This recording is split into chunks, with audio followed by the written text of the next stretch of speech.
The first time Dahlia Rose asked whether I remembered loving her, she was standing beneath a chandelier at someone else's wedding. Her hair was the same impossible shade of pink that had once appeared in every photograph on my phone. Her hand was wrapped around my wrist. Her eyes were red, and behind her, half the city's business elite had gone silent. I looked down at her fingers, then at the white-haired woman beside me. "Celeste?" I asked. "Do you know this guest?" Dahlia's face emptied. The silver-haired heiress on my arm did not smile. Celeste Ashbourne rarely smiled where cameras could see her. "She's Dahlia Rose," she said calmly. "Concert violinist, recently married, apparently unfamiliar with personal boundaries." Dahlia released me as if my skin had burned her. "Adrian, stop it." I studied her face again.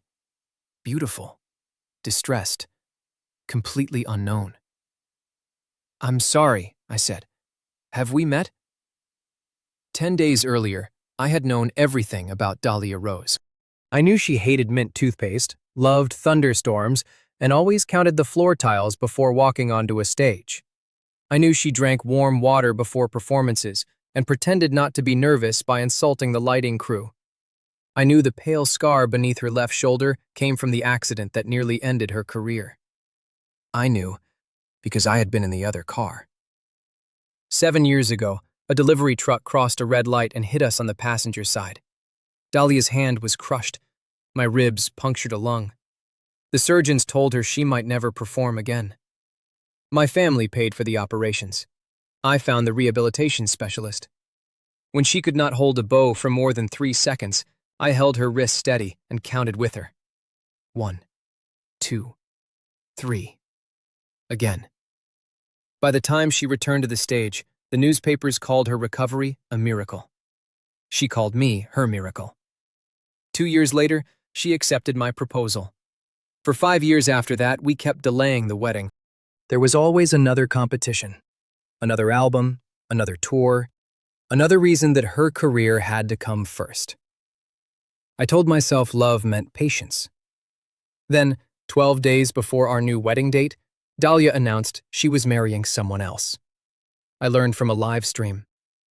I was standing in my clinic's therapy room, holding a velvet box containing the antique bow she had once admired. The television on the wall showed a beach covered in white flowers. Dahlia stood beneath an arch with Theo Grant. Theo had been her childhood duet partner before his family moved abroad. He returned 6 months earlier with a tragic story, a weak smile, and medical papers claiming he had a rare heart condition. Dahlia said he had only months to live. She told me she wanted to help him record one final album. Then she stopped coming home. On the live stream, a reporter asked whether her engagement to me had ended because she had finally chosen true love. Dahlia lowered her eyes with perfect elegance. "Adrian Cross supported my career," she said. "I will always be grateful to him. But gratitude is not love. From the beginning, I saw him as a benefactor." The guests applauded her honesty. Theo kissed her. The velvet box slipped from my hand. Behind me, my older sister Mara switched off the screen. For several seconds, neither of us spoke. Then she said, "I'm going to destroy him." "Which one?" "Both." I laughed. It was not a healthy laugh. It sounded like something breaking inside an empty room. Mara stepped closer. "Adrian." 7 years, I said. She could have ended it with one sentence. Instead, she waited until there were cameras. My sister's anger disappeared. She knew that tone. She had heard it once before, after our parents died, when I was 16 and too calm to cry. "Don't do anything tonight," she said. I looked through the glass wall into the smaller room beside my office. A leather chair stood beneath a dim ceiling lamp. On the table rested a metronome, a brass pendulum, and a cedar box filled with scent strips. That room was where I treated patients with trauma-linked panic, phobias, and compulsive memory loops. For 6 years, I had studied how memory changed each time the brain recalled it. A memory was not a file stored untouched. It was more like wet ink. Every time you opened the page, you could smear it, darken it, or write over the edges. My treatment did not literally erase the past. It erased the path that led back to it. Mara followed my gaze and immediately understood. No. I designed the protocol. For supervised patients, not for yourself. I know every safeguard. You are not objective. That is exactly the problem. She stepped between me and the door. You could damage years of memory. Only the emotional network attached to one person. You say that like one person hasn't occupied half your adult life. I looked at the dark television screen. Dahlia's reflection was gone. That is why I need the space back. At midnight, Mara finally agreed to supervise. We called the protocol the empty room. First, I wrote down every fact I might need later. Dahlia Rose, 28, violinist, former fiancé, married Theo Grant. Do not contact, do not trust. Then I sealed the paper inside a black envelope and placed it in Mara's safe. Next, I recorded my own voice. When you hear the name Dahlia Rose, you will feel no obligation to search for meaning. Her face is not a destination. Her voice is not a command. The memories connected to her may remain inaccessible unless you consciously choose to rebuild them. Mara stood behind the glass, pale with anger. I sat in the chair and fixed my eyes on the brass pendulum. Left. Right. Left. The metronome slowed. The scent of cedar thickened around me. My recorded voice guided me through a corridor built from memory. At the end stood a pink door. Behind it, someone was laughing beside a hospital window. Someone was crying into my coat. Someone was promising that after the next performance, after the next tour, after the next year, she would finally become my wife. I placed my hand on the door. For 1 second, I wanted to open it. Then I heard the reporter's voice again. Gratitude is not love. I locked the door. When I woke, dawn was beginning to gray the windows. Mara entered the room slowly. How do you feel? Like I slept badly. She sat opposite me. Do you know who Dahlia Rose is? I searched the name. Nothing appeared. Not sadness, not anger, not even a face. The note says she was my former fiancé. Mara's eyes filled with tears. I reached across the table and took her hand. Why are you crying? Because you loved her enough to remove a piece of yourself. No. I looked at the empty therapy room. I loved her enough to become someone I didn't recognize. This is me correcting the mistake. Mara took a long breath and pulled another envelope from her bag. This arrived yesterday. I was not going to show you until after the wedding. The envelope bore the crest of Ashbourne Holdings. Inside was a formal engagement proposal. Our grandfather had once made an agreement with Victor Ashbourne after the Ashbourne family saved our medical foundation from bankruptcy. The arrangement had never been enforced because I was already engaged. Now the agreement had returned. The proposed bride was Celeste Ashbourne, sole heir to a fortune large enough to purchase 3 countries' annual budgets and still complain about the tax. The public called her the White Queen. She had silver white hair, red-gray eyes, and a reputation for making grown executives resign during breakfast. There were almost no candid photographs of her. There were even fewer stories in which she appeared kind. Mara watched me read. You do not have to accept. When do they want an answer? Within 5 days. I closed the file. Tell them yes. Mara nearly dropped her coffee. You erased one woman from your mind 6 minutes ago. That seems like an excellent time to stop making decisions based on old feelings.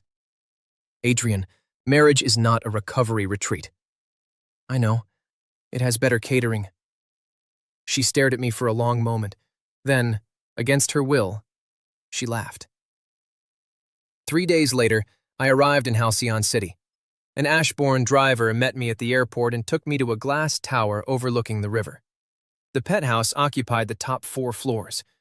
I expected security guards, assistants, and a terrifying billionaire waiting behind a conference table. Instead, I found a white-haired woman kneeling on the kitchen floor, trying to convince a robotic vacuum to release her sleeve. The machine continued dragging her slowly toward the refrigerator. She looked up at me. Her eyes were not cold, they were mortified. "You're early." The driver said 7. He was supposed to circle the building twice. The vacuum beeped triumphantly. I crouched, pressed the release switch, and freed the fabric. Celeste stood, smoothing the sleeve of her black dress. She was tall, graceful, and so striking that for a second, I forgot why I had come. Then she noticed me staring. "If you laugh, the engagement ends." I was going to say your enemy fought bravely. It has attacked me 3 times this week.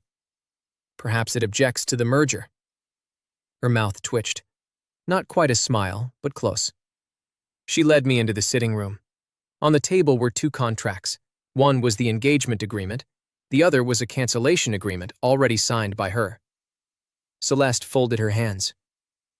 "My grandfather believes this marriage will stabilize both families' medical ventures. I do not intend to trap a stranger because 2 old men made a promise over brandy." "That is unexpectedly reasonable." "I have been called many things. Reasonable is new." "You already signed the cancellation." "Yes. Stay here for 30 days. Attend 3 public events with me. If we dislike each other, you leave without penalty. I will tell the families the refusal was mine." I read the page. She had removed every financial clause that could pressure me. Why 30 days? Long enough to make a decision, short enough to survive an unpleasant person. And if we don't dislike each other? Celeste's gaze held mine. Then we discuss what comes next. Something about her voice felt familiar. Not the sound itself, the rhythm, a pause before difficult words, a slight lowering at the end of each sentence. I had heard it somewhere. But when I searched my memory, I found only static. That evening, Celeste showed me the guest suite. The closet already contained shirts in my size. The desk held the exact brand of fountain pen I used at the clinic. Beside the bed sat a record player and 3 albums from an obscure jazz group I had loved since university. I turned toward her. "You researched me. A marriage negotiation should involve due diligence. You know my shirt size. Public tailoring records. My preferred pen. Your clinic's supply invoices. My favorite album." For the first time, Celeste looked away. That one was a guess. It was not a guess. I knew because the album had never appeared on any public account. Before I could ask more, her assistant entered. "Miss Ashbourne, the Lumen demonstration has been moved to Friday." I looked up. Lumen? Celeste went still.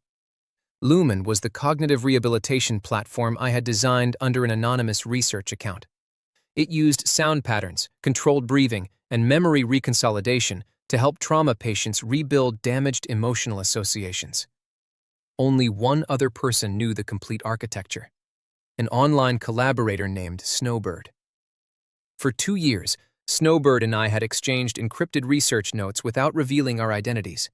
Then, 6 months ago, Snowbird disappeared. Celeste dismissed the assistant. I walked to the desk and opened the tablet displaying the project schedule.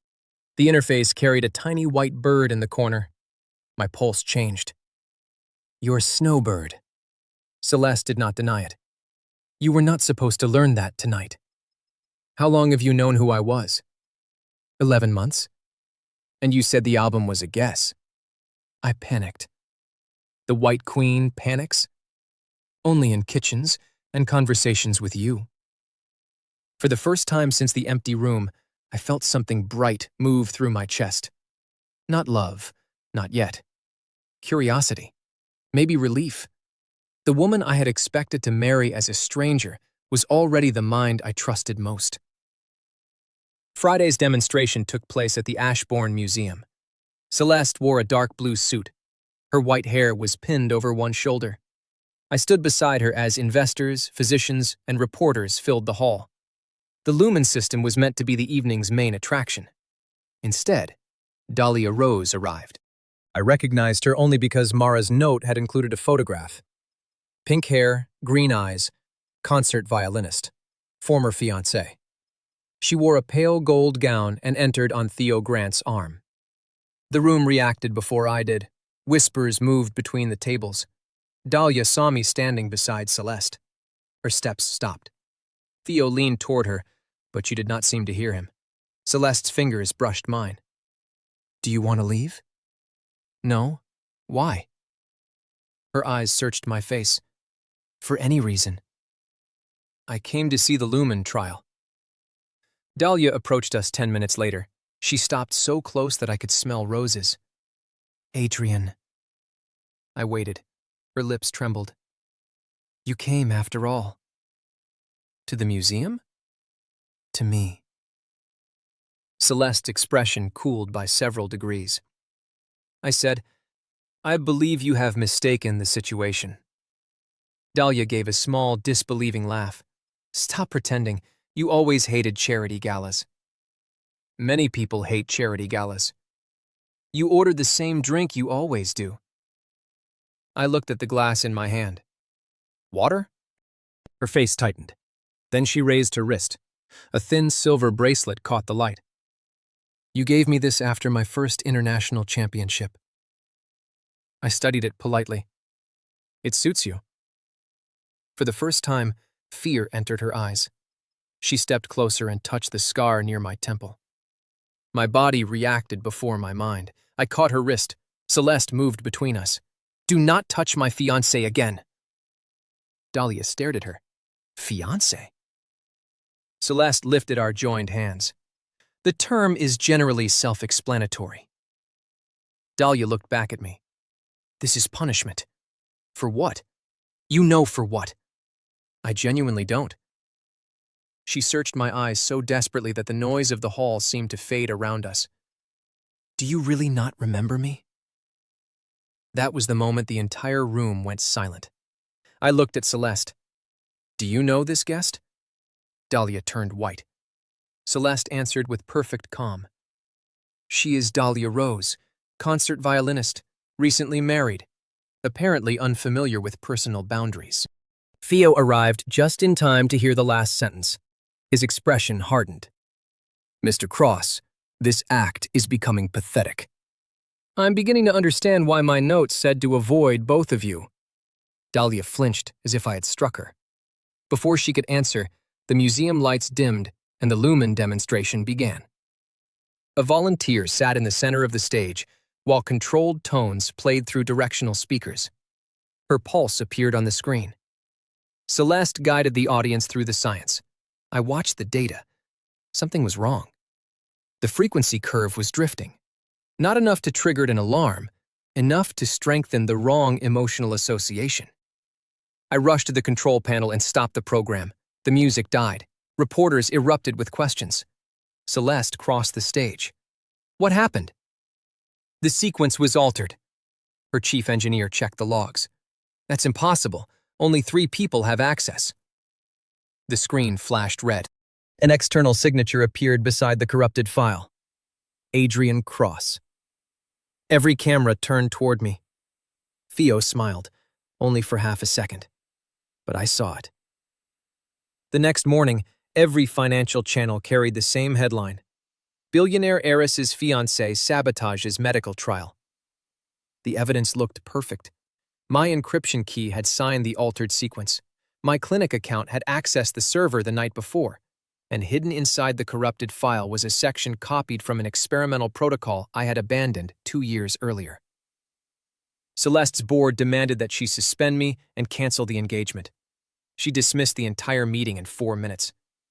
Back in her office, I said, "They are not wrong to question me." "They are wrong to convict you before investigating." "The signature is mine." "Did you alter the file?" "No."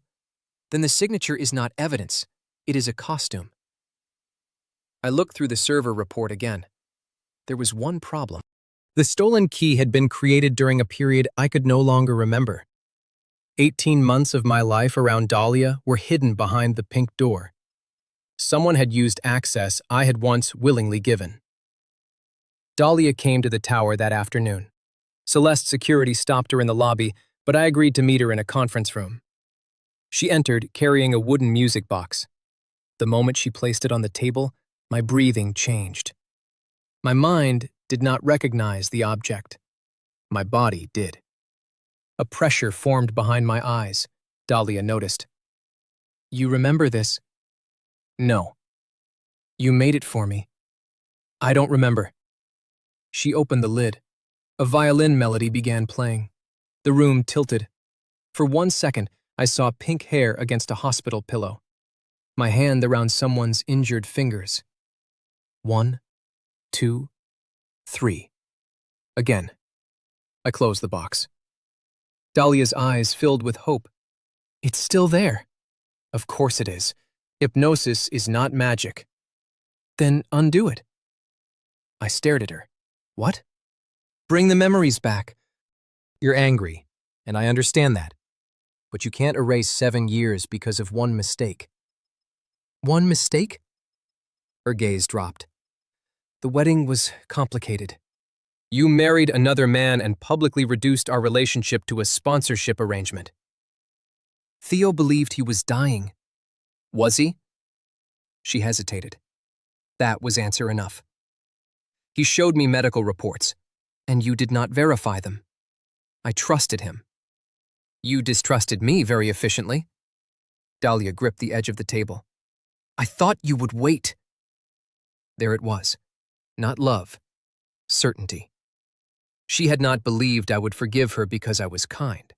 She believed I would forgive her because I had never left before. I leaned back. You did not expect me to be hurt enough to disappear. No. You expected me to remain available. Tears slipped down her face.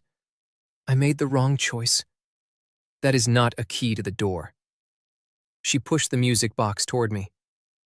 At least remember before you decide. I pushed it back. I already decided when I still remembered everything.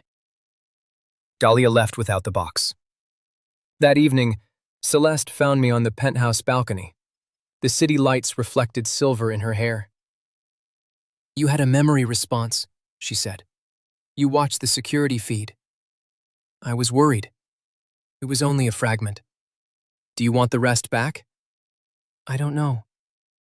Celeste stood beside me. If you recover them, you may love her again. The sentence was calm. Her hand was not. Her fingers were clenched tightly around the balcony rail. I covered them with mine. Memory is not instruction. She looked at me. A person can remember drowning without walking back into the river. Celeste slowly relaxed her hand. Then she told me the truth about us. 8 years earlier, before either of us knew the other's name, a fire broke out during a neuroscience conference. I had been trapped in a service corridor after helping 2 guests escape. Celeste found me unconscious. She dragged me through smoke until part of the ceiling collapsed. A beam cut her shoulder and left a pale scar beneath her collarbone. She got me to the emergency stairs, then disappeared before I woke. Years later, she recognized my voice in an anonymous research forum. She became Snowbird because she wanted to know who I had become without using her family name. Why didn't you tell me? You were engaged. And after Dahlia married Theo? You had just removed her from your mind. I did not want gratitude to become another cage. Her answer struck deeper than any confession could have. Dahlia had treated my devotion like a permanent resource. Celeste was terrified I might choose her for the wrong reason. The next clue appeared inside the music box. Dahlia had left it behind. When I opened the base, I found a hidden memory card. It contained early Lumen files and an old message in my own voice. Dahlia, this temporary key will let you access the performance anxiety module. Do not share it. The architecture is unsafe outside supervised treatment. I had trusted her with the key. 3 weeks later, Theo's private company registered a program called Muse using portions of the same architecture. The altered museum sequence had come from Muse. Celeste investigators traced the server access to Theo's manager, but Theo had prepared a defense. He claimed Dahlia had given him the files because I had donated the research to support his recovery. Dahlia denied it. Then Theo released voice messages of her saying, "Adrian will give me anything if I ask properly." The recording was real. Her career sponsors began withdrawing within hours. Dahlia came to my clinic again, this time without makeup, assistants, or cameras. "Theo lied about everything," she said. I assumed that. "He never had a heart condition. The wedding was supposed to create publicity for our duet album. He told me the sympathy would revive classical music with younger audiences." "And you agreed?" I thought it would be temporary. Marriage usually looks temporary, only to the person planning an exit. She lowered her head. "I gave him the key. I didn't know he copied the entire system." "Why did you have it with you?" "Because you trusted me." The words nearly broke her. Not me. Her. "I found emails," she continued. "Theo planned the museum sabotage. He wanted Ashbourne Holdings blamed so Muse could launch first. I will testify." Good. Dahlia looked up quickly. "That's all?" What else should there be? "I'm destroying my career to clear your name." No. You are correcting a lie that could hurt patients. Her mouth opened, then closed. For 7 years, she had measured love in sacrifice. Now she was learning that doing the right thing did not purchase a reward. The public hearing took place 4 days later. Theo arrived in a Navy suit and wore the wounded expression that had fooled half the country. Dahlia sat alone behind the witness table. Celeste's board filled one side of the chamber. Medical regulators filled the other. The hearing began with technical evidence: server logs, copied code, fabricated health records, payments to a clinic that had never treated Theo. Then Dahlia testified. She admitted she had given him my access key. She admitted the wedding had been arranged for publicity. She admitted that when I confronted her months earlier, she had called me obsessive because it was easier than admitting she had used my loyalty. The room became very quiet. Theo finally lost control. "You think he'll take you back after this?" Dahlia did not look at him. "No." "Then why are you doing it?" "Because he was right. Telling the truth is not a gift." Theo laughed. Then he made his last move. He triggered a remote command hidden inside the Lumen demonstration unit stored beneath the chamber. The speakers activated. A low pulse rolled through the room. Most people felt only discomfort. I recognized the sequence. It was built from my own empty room protocol.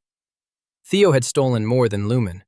He had stolen the method I used on myself. The pulse was designed to force open suppressed associations all at once.